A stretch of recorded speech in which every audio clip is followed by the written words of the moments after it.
If you don't like feeling down but still do sometimes, then stick around.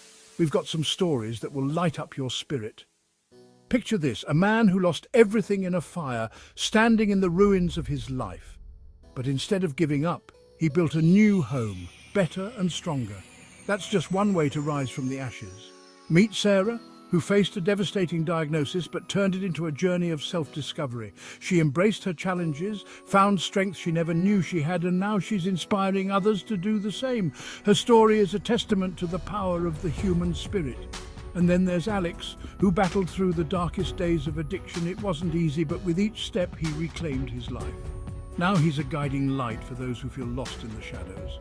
These stories show that no matter how tough life gets, there's always a way to rise again.